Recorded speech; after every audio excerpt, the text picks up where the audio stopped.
Hello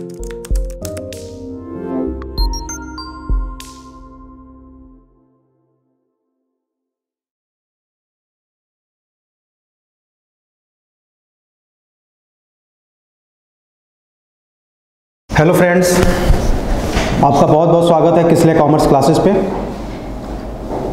हम equation को ख़त्म कर चुके हैं, ठीक है। आप लोगों को समझ में आया होगा equation, linear equation, quadratic equation, cubic equation, ये सारे इक्वेशंस हम पढ़ चुके हैं, ठीक है। आज एकदम नया टॉपिक स्टार्ट करने वाले हैं जिसका नाम है मैट्रिक्स, ठीक है। एकदम नया टॉपिक है। आप लोगों में से बहुत लोगों ने पहले पढ़ा होगा, नहीं भी पढ़ा होगा, ठीक है। तो आसान टॉपिक है, थोड़ा सा चीज़ों को समझना है।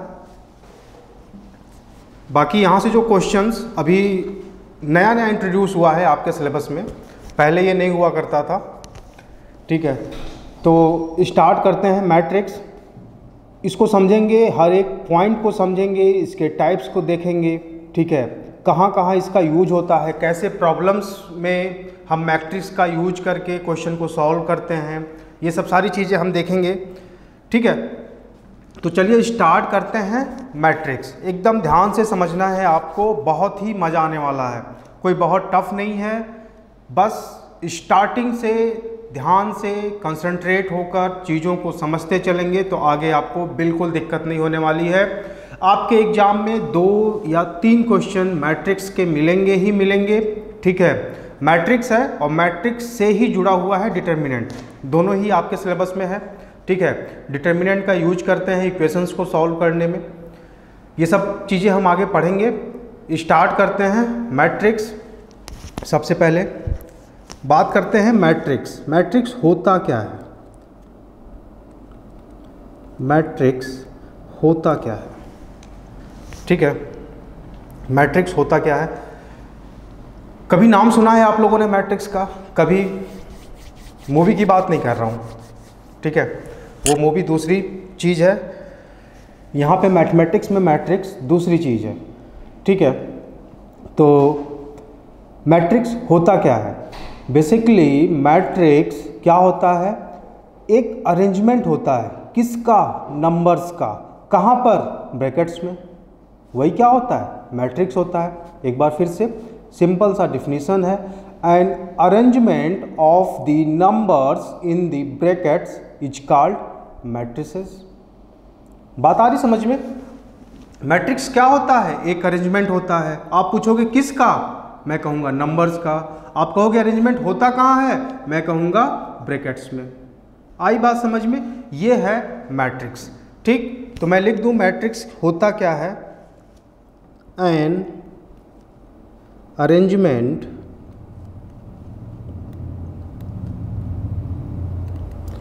ऑफ द नंबर्स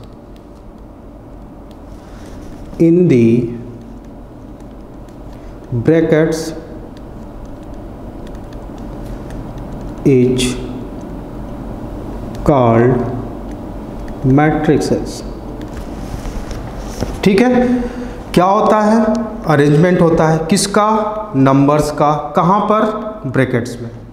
बात आई समझ में? आ रही बात समझ में? ठीक है, ये होता है मैट्रिक्स, ठीक। अगर मैं एग्जाम्पल लूँ किसी मैट्रिक्स का, या मैं लिखूँ स्ट्रक्चर क्या होता है, स्ट्रक्चर क्या होता है मैट्रिक्स का, ठीक है। तो सबसे पहले आप ब्रैकेट बनाओगे एक, और इसी के अंदर नंबर्स को हम अरेंज करते हैं रो वाइज या कॉलम वाइज, आपकी मर्जी, ठीक है। एक ब्रैकेट के अंदर row wise and column wise हम अरेंज करते हैं नंबर्स को, तो जो पूरा स्ट्रक्चर होता है वो क्या कहलाता है? मैट्रिक्स कहलाता है, ठीक है। चलिए जैसे मैं ले लूँ 1 2 4 6 9 8 3 5 2, ये क्या हुआ? एक ब्रैकेट के अंदर डिफरेंट नंबर्स का अरेंजमेंट है। ब्रैकेट के आने वाले नंबर सेम भी हो सकते हैं, जीरो भी हो सकता है, कुछ भी हो सकता है, पॉजिटिव हो सकता है, निगेटिव हो सकता है, कुछ भी हो सकता है, ठीक है।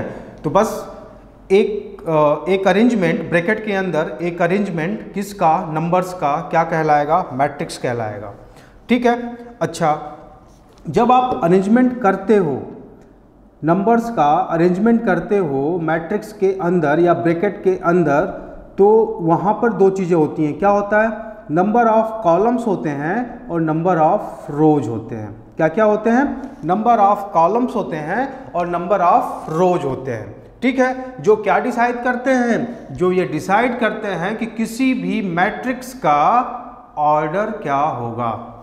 बात आई समझ में, किसी भी मैट्रिक्स का ऑर्डर क्या होगा, ठीक है। तो जरा देखिए, ये जो मैंने मैट्रिक्स बनाया है, एग्जाम्पल लिया है, एक छोटा सा एग्जाम्पल है, इस पे थोड़ा सा ध्यान दीजिए।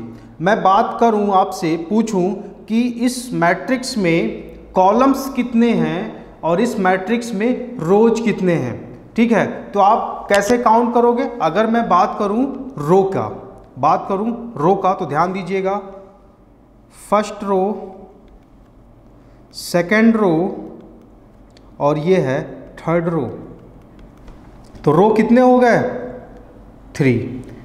यहाँ पर रो कितने हो गए, 3, ठीक। अब मैं बात करता हूँ कॉलम का। कॉलम कितने हैं, फर्स्ट कॉलम, ये आपका सेकेंड कॉलम और ये आपका थर्ड कॉलम। तो कॉलम कितने हुए, कॉलम भी 3। तो मैं पूछूं कि इस मैट्रिक्स का ऑर्डर कितना है, ऑर्डर क्या होगा, ऑर्डर क्या होगा इस मैट्रिक्स का। तो आप बोलोगे रो इनटू कॉलम, ठीक। या इसको बोलते हैं, रो को हम रिप्रेजेंट करते हैं m से और कॉलम को रिप्रेजेंट करते हैं n से, ठीक है। तो m इंटू n क्या हो गया, ऑर्डर ऑफ द मैट्रिक्स। तो जो एग्जाम्पल हमने लिया है इसका ऑर्डर कितना हो गया, 3 इंटू 3। क्यों भाई, क्योंकि 3 नंबर ऑफ रोज हैं और 3 नंबर ऑफ कॉलम्स हैं, ठीक। तो आपको समझ में आया होगा ऑर्डर कितना होगा। चलिए इसी तरीके से बताइए, मैं एक एग्जांपल और लेता हूँ, आप बताना कि इस मैट्रिक्स का ऑर्डर क्या है, 2 9 6 4। ऑर्डर बताइए जल्दी, इसका ऑर्डर क्या होगा, क्या होगा, वेरी गुड, 2 इंटू 2, क्योंकि नंबर ऑफ रोज काउंट करोगे तो 1 2, ठीक। नंबर ऑफ कॉलम्स काउंट करोगे तो 1 2, ठीक है। तो ऑर्डर कितना हो गया, 2 इंटू 2। एक एग्जाम्पल और ले लेते हैं, ठीक। मैंने लिया 1 3 7 2 4 9, ठीक है। ये 7 है, यहाँ पर 7, सॉरी ये है 7। अब इसका ऑर्डर बताओ कितने रो हैं। तो आप कहोगे first row, second row and third row. Column कितने हैं, फर्स्ट कॉलम, सेकेंड कॉलम, ठीक। बात आ रही समझ में। तो ऑर्डर कितना हो गया भाई, ऑर्डर हो गया, रो कितने थे, 3, कॉलम कितने, 2, यानी इस मैट्रिक्स का ऑर्डर कितना हो गया, 3 इंटू 2। बात आ रही समझ में, ऑर्डर क्लियर हो गया। किसी मैट्रिक्स का ऑर्डर क्या होता है, यहाँ पे कोई दिक्कत नहीं होनी चाहिए, ठीक है, समझ में आ रहा है, ठीक। तो मैट्रिक्स क्या होता है, ठीक है। Matrix is a arrangement of a number in brackets, ठीक। ये हो गया मैट्रिक्स। मैट्रिक्स का ऑर्डर क्या होता है ये भी आपको पता चल गया, ठीक। चलिए आगे बढ़ते हैं। ऑर्डर कैसे कैलकुलेट करते हैं, कैसे पता लगाते हैं, ये बात भी आपको पता चल गया, ठीक है। चलिए अब मैं बात करता हूं कि रिप्रेजेंटेशन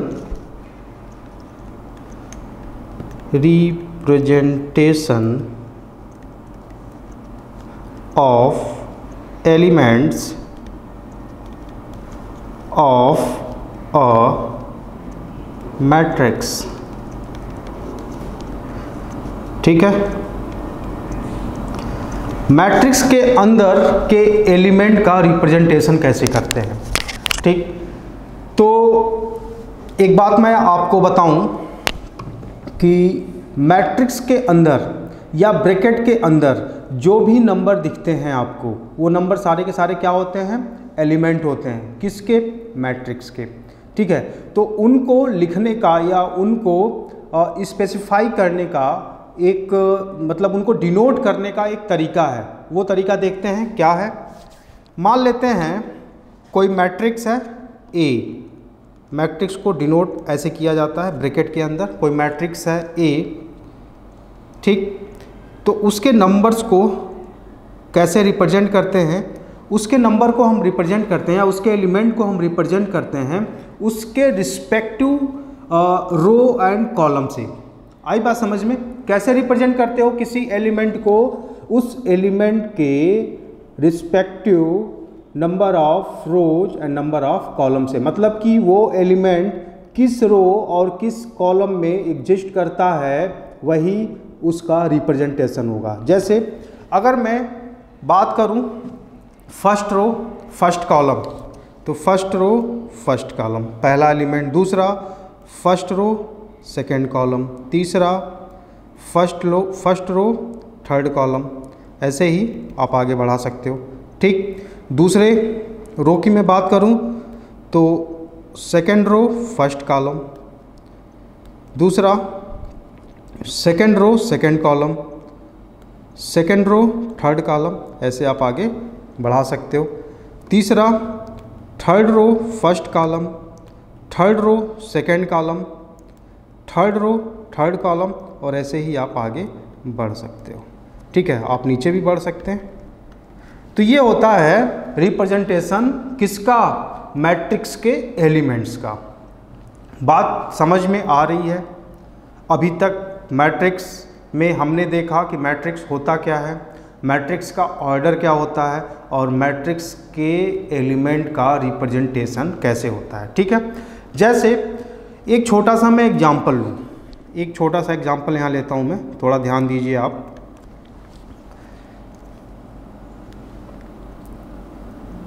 चलिए देखिए एग्जांपल है, एक छोटा सा एग्जांपल लूँ मैं।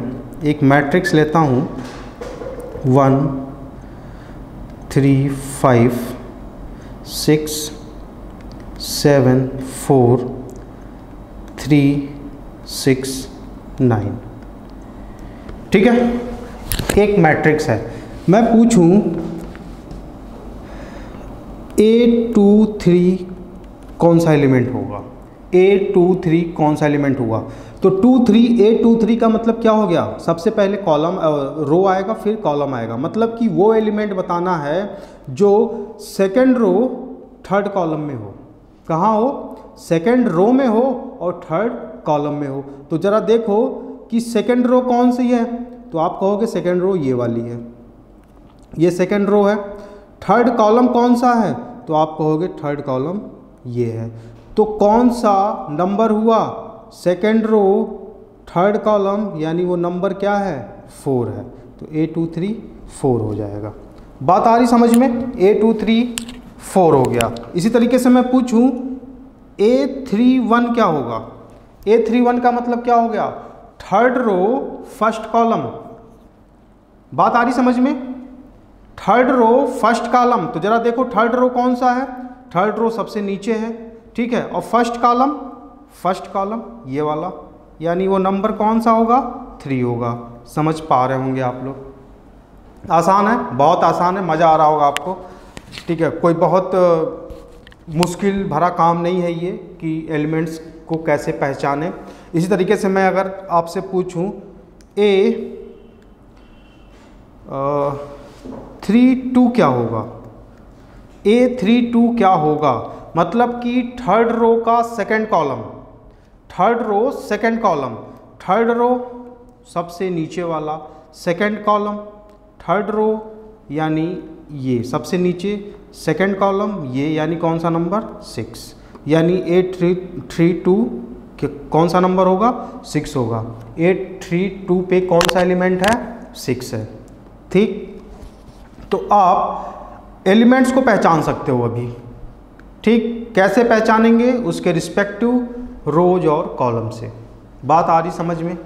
यहाँ तक कोई दिक्कत हो तो आप पूछ सकते हैं। नहीं है अभी तक ऐसा कुछ हमने बताया नहीं जहाँ पे आपको दिक्कत हो। चलिए, तो आपने देखा मैट्रिक्स होता क्या है, उसके एलिमेंट्स को कैसे रिप्रेजेंट करते हैं, मैट्रिक्स का ऑर्डर क्या होता है। अब हम बात करते हैं कि मैट्रिक्स होते कितने टाइप के हैं। ठीक है, मैट्रिक्स होते कितने टाइप के हैं, तभी बात हम करते हैं टाइप ऑफ मैट्रिसेस।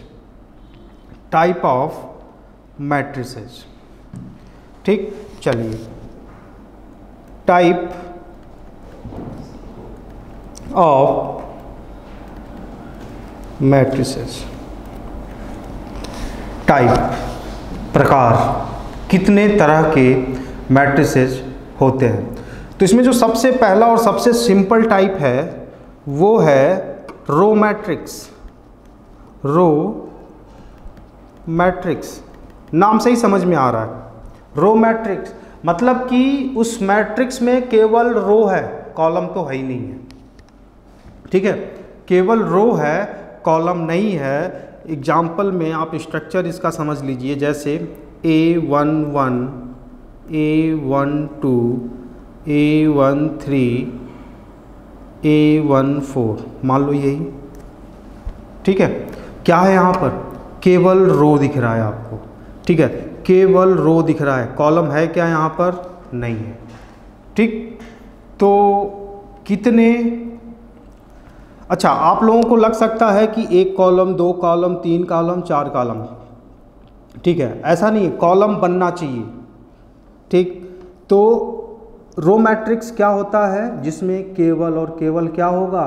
केवल रो होगा।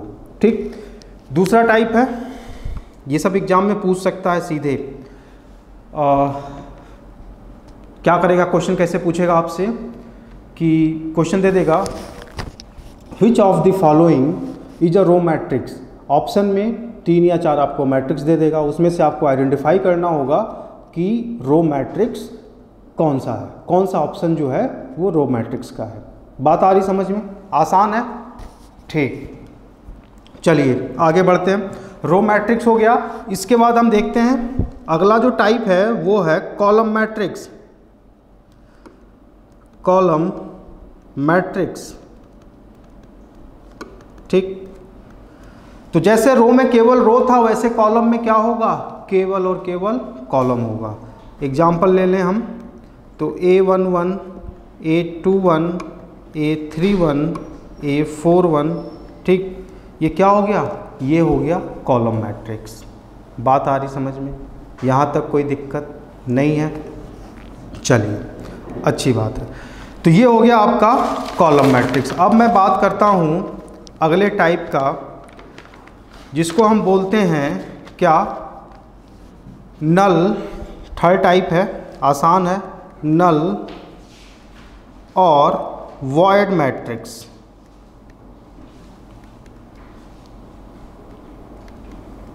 नल और वॉइड मैट्रिक्स। ठीक है, नल और वॉइड मैट्रिक्स क्या होता है? नल मतलब कुछ नहीं, वॉइड मतलब खाली। नल का मतलब होता है कुछ नहीं। ठीक है, और वॉइड का मतलब क्या होता है? खाली।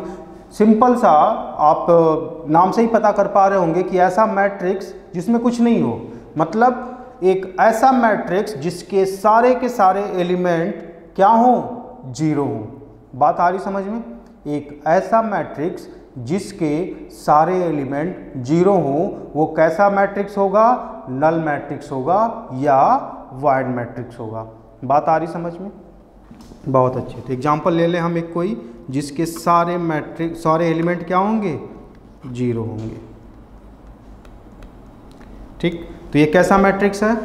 ये है नल और वॉइड मैट्रिक्स। कुछ जगहों पे 0 मैट्रिक्स भी बोल देते हैं, और इसकी वैल्यू हमेशा 0 होती है।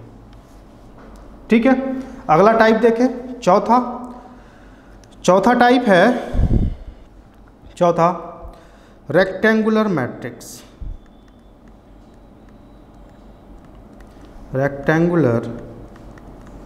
मैट्रिक्स। रेक्टेंगुलर मैट्रिक्स क्या होता है? एक ऐसा मैट्रिक्स जिसमें number of rows does not equal to number of columns, मतलब जिसमें एक ऐसा मैट्रिक्स जिसमें रोज और कॉलम क्या हो, इक्वल ना हो। ठीक, तो इसमें बस एक नेसेसरी जो कंडीशन है वो है, आप नोट कर लीजिए, number of rows does not equal to number of columns. ठीक है, रोज और कॉलम इक्वल नहीं होने चाहिए। ठीक है, अगर मैं एग्जाम्पल की बात करूं तो एग्जाम्पल आप यहाँ पे देख लीजिए। एक मैं मैट्रिक्स बनाता हूँ 1 3 6 7 4 5। ठीक है, देखो इसी को ले लो। अगर मैं बात करूं कि रो की, तो रो कितने हैं? 1, रो कितने हैं? 1 2। ठीक, तो यहाँ पर रो हो गए 2, कॉलम कितने हैं? 1 2 3, कॉलम हो गए 3, यानी रोज और कॉलम इक्वल नहीं है। तो कैसा मैट्रिक्स हो गया ये हो गया रेक्टेंगुलर मैट्रिक्स। बात आ रही समझ में? कैसा मैट्रिक्स हो गया ये? Rectangular matrix. ठीक है, और इसी में एक आता है पांचवा, यहाँ पे देख लीजिए, जिसको हम बोलते हैं क्या? Square matrix.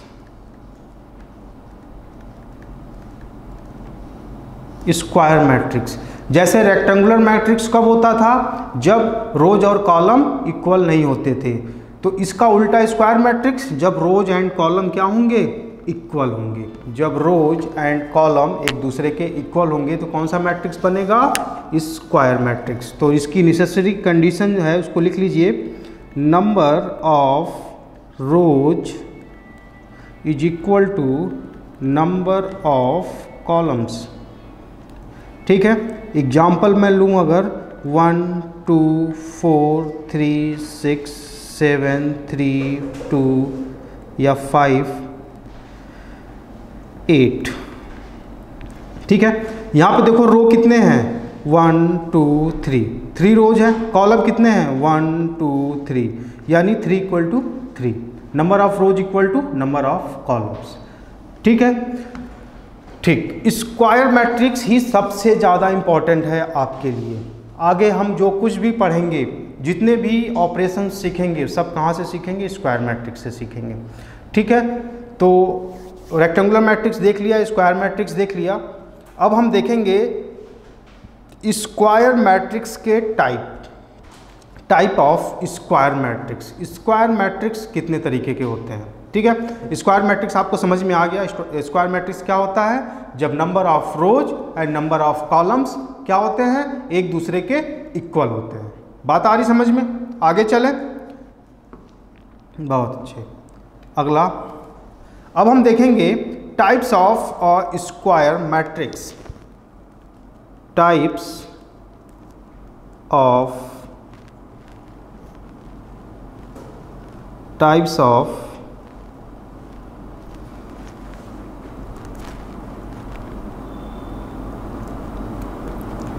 स्क्वायर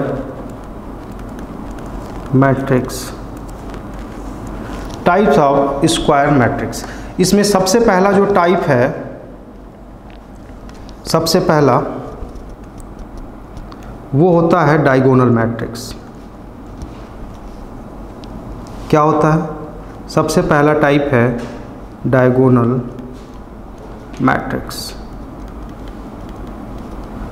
नाम से ही पता चल रहा होगा, डायगोनल मैट्रिक्स। ठीक है, तो डायगोनल मैट्रिक्स किसे कहेंगे? कब कोई स्क्वायर मैट्रिक्स डायगोनल मैट्रिक्स कहा जाएगा? तो ध्यान से सुनिएगा कि प्रिंसिपल डायगोनल एलिमेंट्स को छोड़कर जितने भी एलिमेंट्स हों वो सारे के सारे क्या हों? जीरो हों। बात आ रही समझ में? प्रिंसिपल डायगोनल एलिमेंट्स को छोड़ के जितने भी एलिमेंट्स उस मैट्रिक्स के अंदर हैं वो सारे के सारे जीरो होंगे, तो उनको हम क्या बोलेंगे? क्या बोलेंगे भाई? डायगोनल मैट्रिक्स बोलेंगे। ठीक है, तो देखिए जैसे मैंने एक स्क्वायर मैट्रिक्स लिया, एक डायगोनल मैट्रिक्स बना रहा हूँ, A 0 0 0 B 0 0 0 C, ठीक है। ये जो आपका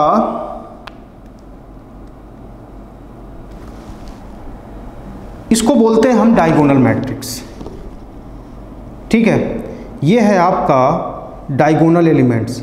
अगर ये एक मैट्रिक्स है तो इसको ज़रा समझो, तो ये वाले जो एलिमेंट होते हैं ये प्रिंसिपल डायगोनल एलिमेंट्स होते हैं, और ये वाले जो एलिमेंट होते हैं उनको हम बोलते हैं रिवर्स डायगोनल एलिमेंट्स। आई बात समझ में? Reverse diagonal elements. तो हमेशा याद रखिएगा ये होता है आपका प्रिंसिपल डायगोनल,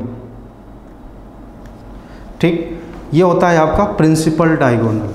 तो हमेशा ध्यान रखिए डायगोनल एलिमेंट्स में क्या होगा कि जो प्रिंसिपल डायगोनल एलिमेंट्स को छोड़ के बाकी सारी एलिमेंट्स क्या होने चाहिए? जीरो होनी चाहिए। तो इस वाले एग्जांपल में देखो कि केवल प्रिंसिपल डायगोनल पे ही एलिमेंट्स हैं, बाकी सारे एलिमेंट्स क्या हैं?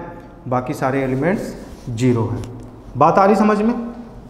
ठीक, डायगोनल मैट्रिक्स आपको समझ में आ गया। इसके बाद दूसरा जो टाइप है स्क्वायर मैट्रिक्स का, उसको हम बोलते हैं क्या? क्या बोलते हो भाई? उसको हम बोलते हैं स्केलर मैट्रिक्स। एक minute, scalar matrix. Scalar matrix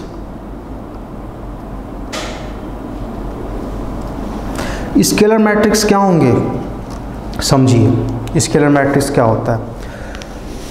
principal diagonal elements क्या होने चाहिए? इक्वल होने चाहिए, और बाकी के एलिमेंट्स क्या होने चाहिए? जीरो होने चाहिए। तो क्या होगा वो? स्केलर स्क्वायर मैट्रिक्स होगा। बात आई समझ में?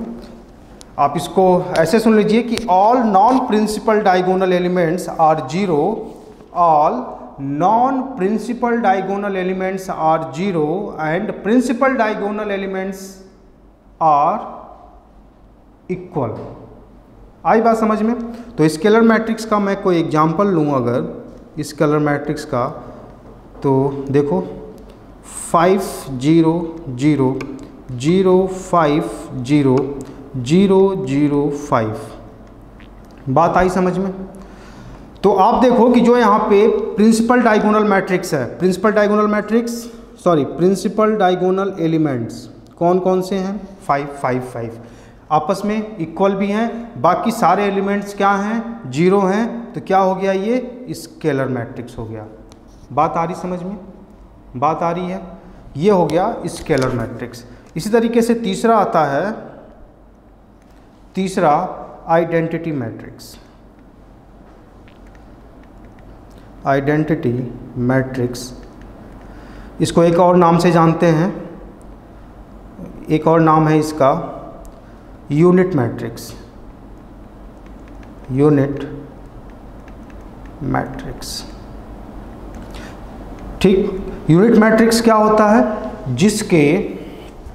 जिसके प्रिंसिपल डायगोनल एलिमेंट्स के अलावा सारे एलिमेंट्स जीरो हों और प्रिंसिपल डायगोनल एलिमेंट्स क्या हों? 1 हो। बात आ रही समझ में? प्रिंसिपल डायगोनल एलिमेंट्स क्या होने चाहिए? 1 होने चाहिए। तो अगर मैं एग्जांपल लूँ तो एग्जांपल देखिए क्या हो सकता है। एग्जांपल क्या हो सकता है? ये जीरो नहीं होगा, 1 0 0 0 1 0 0 0 1। देखिए बाकी के सारे एलिमेंट्स जीरो हैं, केवल प्रिंसिपल डायगोनल एलिमेंट्स को छोड़ के। प्रिंसिपल डायगोनल एलिमेंट्स को छोड़ के बाकी सारे एलिमेंट्स जीरो हैं, और प्रिंसिपल डायगोनल एलिमेंट्स कितने हैं? 1 1 हैं। ठीक है, तो कौन सी मैट्रिक्स हो गई ये हो गई यूनिट मैट्रिक्स या आइडेंटिटी मैट्रिक्स। बात आ रही समझ में? ठीक है, आगे चलें। ये था आपका टाइप। पहले आपने मैट्रिक्स का टाइप पढ़ा, फिर मैट्रिक्स के टाइप के अंदर स्क्वायर मैट्रिक्स के टाइप्स को हमने देखा। तो स्क्वायर मैट्रिक्स कितने टाइप का पढ़ा?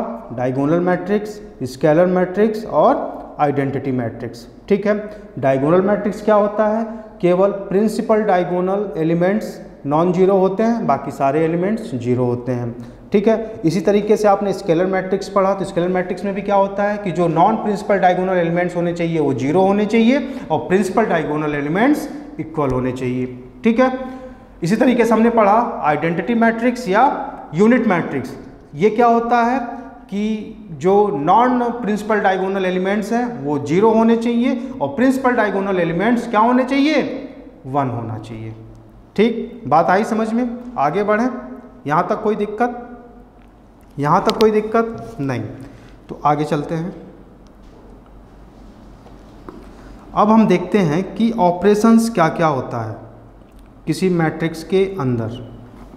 ठीक, चलिए अब हम पढ़ेंगे अलजेब्रा ऑफ मैट्रिक्स। क्या पढ़ेंगे? Algebra of matrix.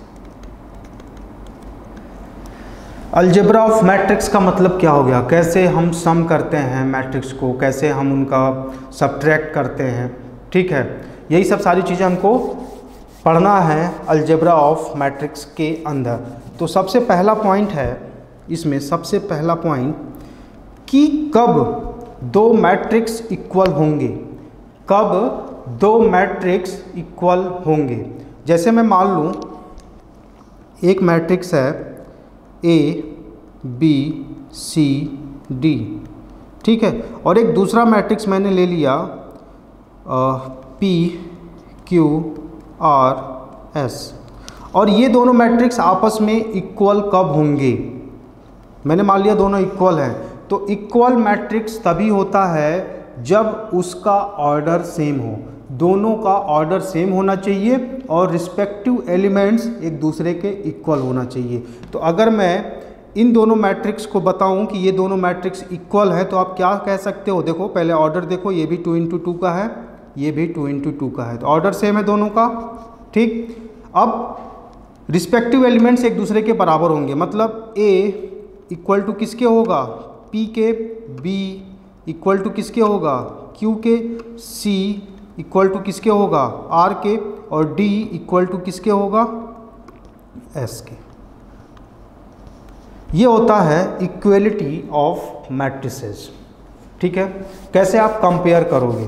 तो रिस्पेक्टिव एलिमेंट को कंपेयर करते हैं और जो सबसे नेसेसरी कंडीशन है वो क्या है? ऑर्डर सेम होना चाहिए। ठीक है, अगर दो मैट्रिक्स एक दूसरे के इक्वल हैं तो आप क्या इन्फर करोगे कि दोनों मैट्रिक्स का ऑर्डर सेम है और रिस्पेक्टिव एलिमेंट्स एक दूसरे के बराबर हैं, एक दूसरे के इक्वल हैं। यहाँ तक बात समझ में आई?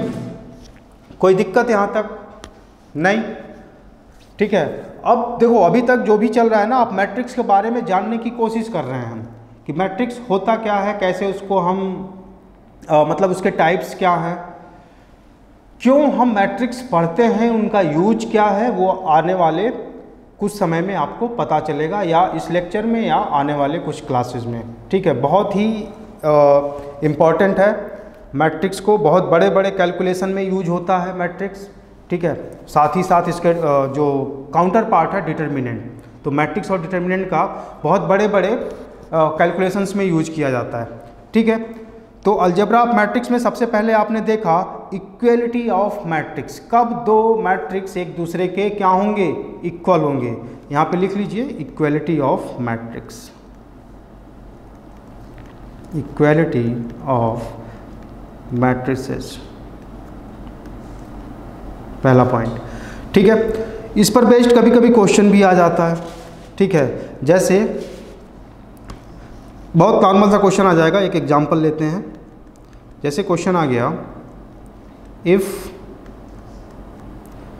x + 2 मैट्रिक्स है एक 7 9 y - 2 इक्वल टू 6 7 9 8, इसके बराबर है और पूछ दे आपसे फाइंड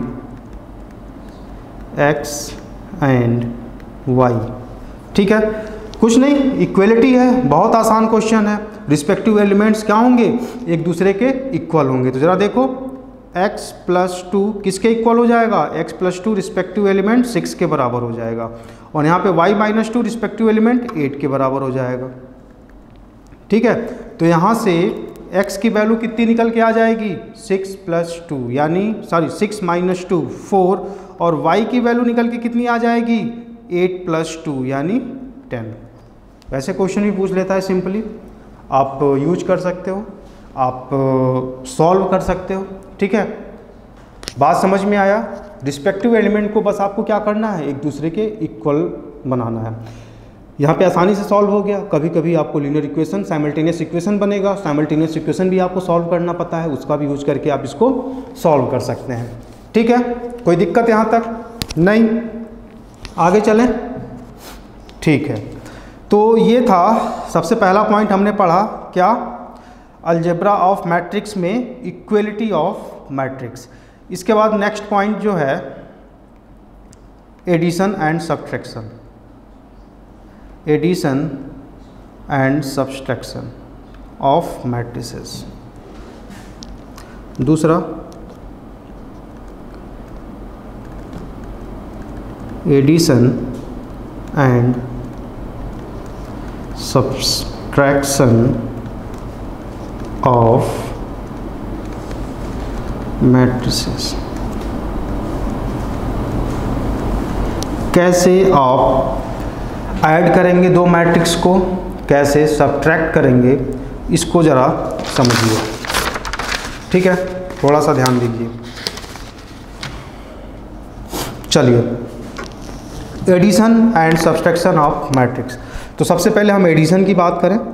मान लीजिए दो मैट्रिक्स है A B C D, इसको मुझे सम करना है किसके साथ, P Q R S।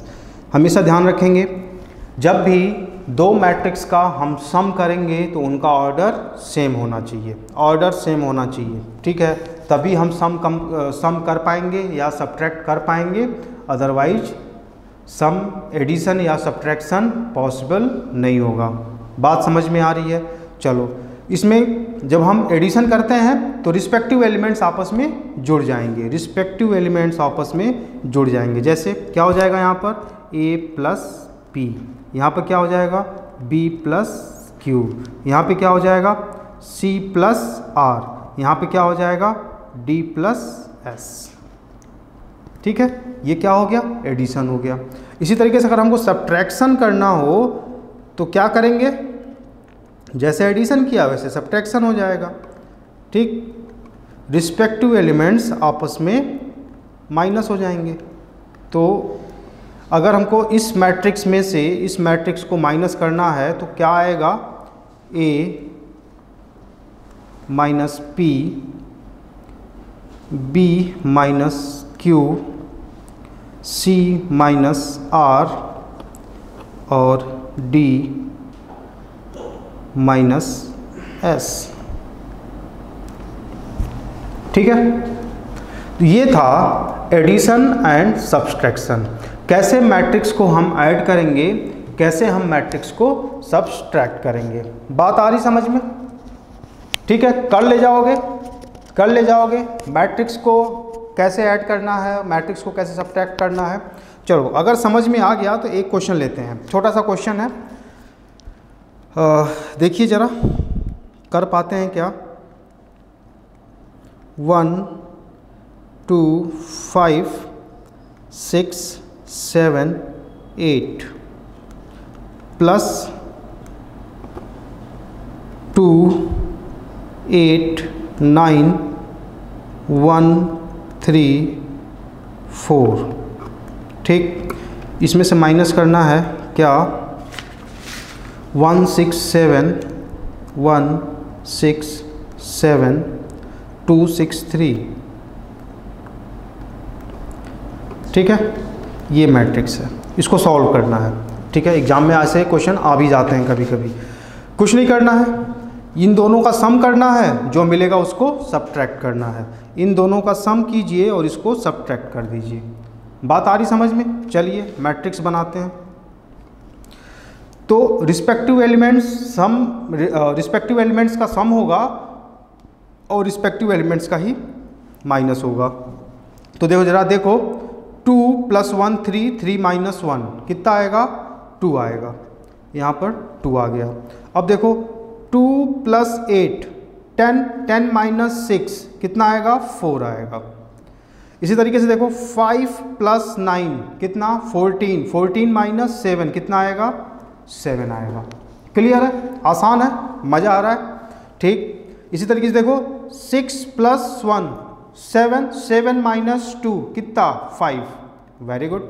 7 + 3 10, 10 - 6 कितना? 4। Very good. 8 + 4 12, 12 - 8 + 4 12, 12 - 3 कितना? 9। मैट्रिक्स मिल गया आपको। आसान है कि नहीं? बहुत आसान है। कर ले जाओगे? समझ में आया? ठीक। तो ये था एडिशन एंड सब्सट्रैक्शन। ठीक है, कैसे आप दो मैट्रिक्स को ऐड करोगे और कैसे सब्ट्रैक्ट करोगे। ठीक, आगे चलें।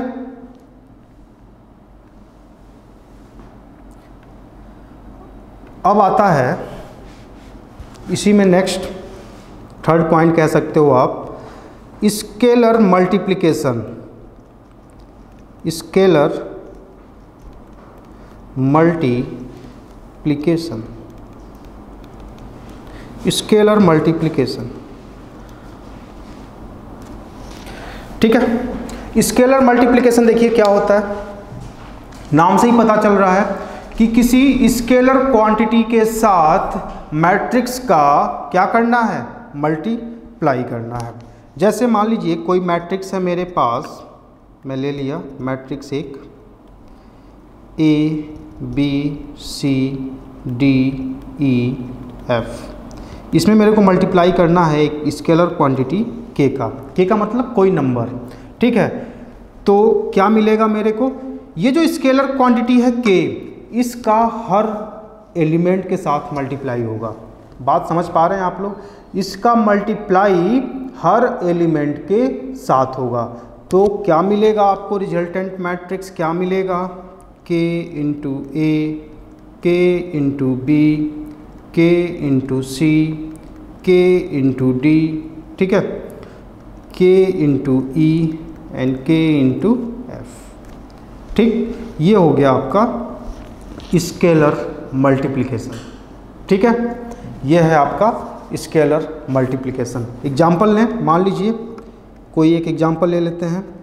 3 का मल्टीप्लाई करना है एक मैट्रिक्स के साथ। मैट्रिक्स दिया हुआ है 6 9 1 3 5 8। ठीक है, कर दोगे आप? कर दोगे या नहीं करोगे? कर पाओगे या नहीं कर पाओगे? बिल्कुल कर पाओगे। 3 का मल्टीप्लाई हो जाएगा सारे एलिमेंट के साथ। तो 3 × 6 कितना? 18। 3 × 9 कितना? 9 3 जा 27। फिर 3 × 1 कितना? 3। 3 × 3 कितना? 9। 3 × 5 कितना? 15। और 3 × 8 कितना? 24। आई बात समझ में? बात आ रही समझ में? ठीक है, ठीक। और एक चीज़ और, एक एग्जांपल और मैं आपको बताऊं। मैट्रिक्स के एलिमेंट्स के जो कॉमन मल्टीपल हैं वो बाहर भी आ जाते हैं।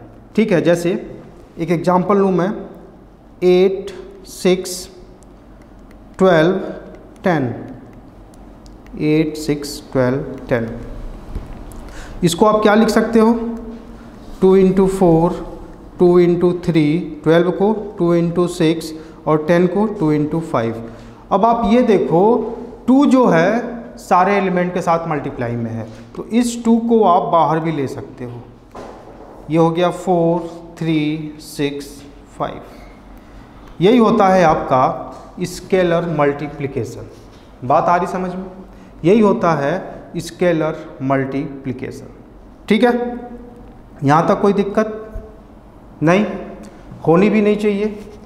अभी तक हमने जो कुछ भी पढ़ा उसमें ऐसा कुछ भी नहीं है जो आपको समझने में दिक्कत हो, ऐसा कुछ भी नहीं है, ठीक है। तो चलिए आज के लिए फ़िलहाल इतना ही, ठीक है। इसके बाद जो सबसे इम्पॉर्टेंट टॉपिक है, या यूँ कह लो कि सबसे इम्पॉर्टेंट अलजेब्रिक ऑपरेशन हमको पढ़ना है, मल्टीप्लिकेशन ऑफ टू मैट्रिसेस, ठीक है। बहुत ही इम्पॉर्टेंट है, उसको एकदम फ्रेश माइंड से पढ़ना है, जिसको हम लोग नेक्स्ट क्लास में पढ़ेंगे, ठीक है। तो आज हमने जितना भी पढ़ा उसको एक बार आप रिवाइज करेंगे, सारे टाइप को देखेंगे, ऑर्डर जानेंगे कि कैसे निकालते हैं, ठीक, एडिशन कैसे करते हैं, सब्ट्रैक्शन कैसे करते हैं, बात आई समझ में। बाकी हम लोग नेक्स्ट क्लास में करेंगे, ठीक है। नेक्स्ट क्लास बहुत ही इम्पॉर्टेंट है, बहुत ही ज़्यादा इम्पॉर्टेंट है, आई बात समझ में, ठीक है। इसलिए नेक्स्ट क्लास में आप सभी को प्रेजेंट होना है किसी भी तरीके से। और आज जो हमने पढ़ा, जो भी आज हमने पढ़ा उसको एक बार रिवाइज जरूर करेंगे, और यहाँ से 2 क्वेश्चन से 3 क्वेश्चन आपको मिलेगा ही मिलेगा, और बहुत आसानी से आप इसको सॉल्व कर पाएंगे, ठीक है। तो मिलते हैं नेक्स्ट क्लास में। Thank you class.